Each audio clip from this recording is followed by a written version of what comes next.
Okay, Alan, I'm going to try to shut up now. I'm just so wound up about what's happening because I have never let my family, my children have never flown because I won't have them strip searched or beat up or they're always killing people in the TSA. And I can't watch them humiliated, taking their shoes off and being indoctrinated to be slaves for the next phase of being naked body scanned. And they use the instrumentality of a machine like that makes it okay. Be like instead of a cop shooting you in the head, he had a robot shooting you in the head, so it's okay. It's men looking at a screen of your naked body and saving it. It's even worse than a strip search. It'd be like if they led you in and stripped you and videotaped it and laughed at you. How do we beat this? How do we resist it? How do we not just contribute to the Stockholm syndrome of covering all of this and then people just get hopeless? How do we fight back? How do we defeat these people? Then I want to get into how worldwide, from Germany to New York State, they're arresting homeschooling parents for no reason in big public rage, trumping up fake charges. I'm going to give the number out to that county coming up, folks, for people to call later. Alan, I mean, they are moving on us on every front. Copenhagen was mainly a defeat, but Gordon Brown said, I don't care if you didn't sign on. We're still going to implement it. Alan Watt. Yes. Again, people have to realize that you're not a nobody. No one is a nobody. And that's been the technique that's been used for so long, is to make us all think we're nobodies. And that special people that come out of special wombs are up there to guide you and manage your lives for you. We have been taught since the 60s onwards to be children, perpetual children. Don't get involved in politics, ignore it, just have a good time and play. And now it's all coming home because you have people now who are at that stage of mentality but have never matured. A lot of people out there have never matured. They're living now as they did when they were 18 years of age, even if they're 40.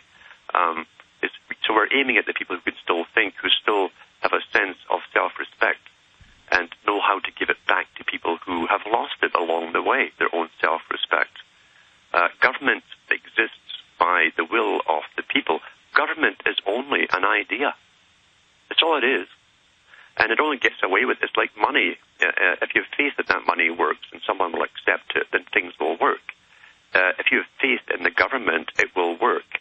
But if you give complete faith to government, it will work in its own way and not for your benefit. However, it still only exists because you allow it to exist. And that's got to get pushed home to these boys at the top. They know this too. They're preparing for all kinds of possible scenarios.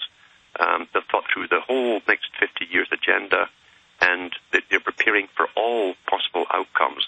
But what they don't want is a passive yet subtly aggressive push and mass demonstrations for people to take back their rights and to put the government back in its place. And every government in the world has got to start putting down on its books the recall of people who do not fulfill their promises in elections. When they go off on some strange tangent, as soon as they're in office, they should be out the door immediately. Instead of, in England, the left and right, in the U.S., left and right, most people are still caught up. They hate the party that's in power. They vote for the party out of power. Then they hate that party. They vote for the next party. It's all staged. We have to have a paradigm shift and stop looking at the low-level puppets and see the real architecture of enslavement. Yes, and we've got to get the big foundations and the CFR and the Royal Institute of International Affairs totally out of politics. In fact, they should be outlawed, to be honest with you, because they've been behind the last 100 years of guiding this whole world and every country in it into this mandated global society of a socialist-type formula with its eugenics agenda, with its takedown of populations to a manageable level, as they call it. These guys have no place in politics. We don't vote them in, and yet here they are with all their members inside the political bureaus and establishments. They've got to be outlawed completely. And they are parasites, and they love the fact that they're in the process of disarming us, as is happening in Canada right now. Alan, you talk a lot about how they, and this is in their own documents, again, Charlotte Iserbyt's book's full of the documents, about how they're turning man against woman, woman against man, black against white, Muslim against Jew, Catholic against Protestant, Northerner against Southerner, always balkanizing everyone. Here's an article, and give me a document cam shot for PrisonPlanet.tv viewers. France to criminalize shouting at your wife. Married couples could be arrested and charged for insulting each other under a new law. in France banning psychological violence. And in the U.S., they're starting to take people's kids if they're seen yelling at them, even if it isn't against the law. And then it says right here that it's going to be implemented with a ticket the first time and then jail time and then huge fines. And it says that they're encouraging men and women to tattle on each other. And women are being taught, your husband's arguing with you, call the police. And so, again, they are literally moving forward with this agenda. I wanted to read one part. Police are being urged to issue a caution in the first instance of a reported crime of raising their voice, but repeated offenses could face a fine or electronic tagging or jail. See, all these petty things that aren't even crimes, everybody's got to be tagged. Yeah, well, I tell you, people have to stop being politically correct. This is all training people to be politically correct, and they keep updating it off because they know where they're going with it all, into a robotic society.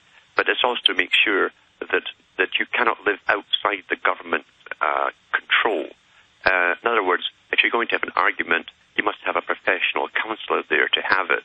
Otherwise, well, now they're saying out of 60 million or 50 million French, whatever it is, pull up the population number of France. They're saying 157 French men and women killed each other in 2008, and we can't allow that. Like one underwear bomber, all our rights leave, they naked scan us. And now we may have to ban marriage and make everybody live in dormitories because every once in a while people kill each other. And oh my gosh, sometimes parents abuse babies. So 20,000 homes in England, now at birth, cameras go in your home until the kids leave when they're 18 and the government watches you. That's right.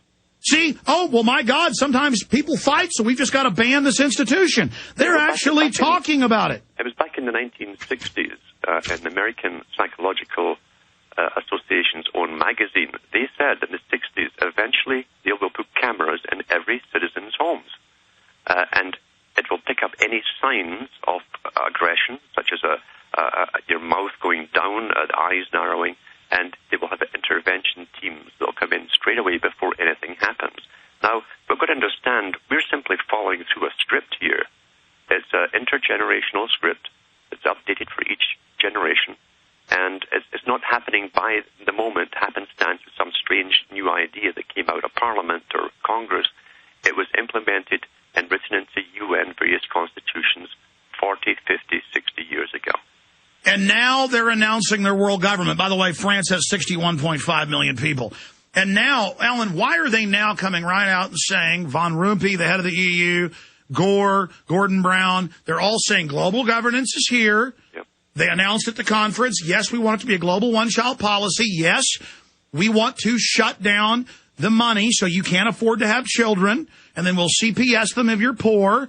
And, yes, this is really all about population reduction, and now Austin has announced the city. Yes, we don't want to build new roads. We're going to force you to take buses. We are your social engineers. We own your butt. Yeah.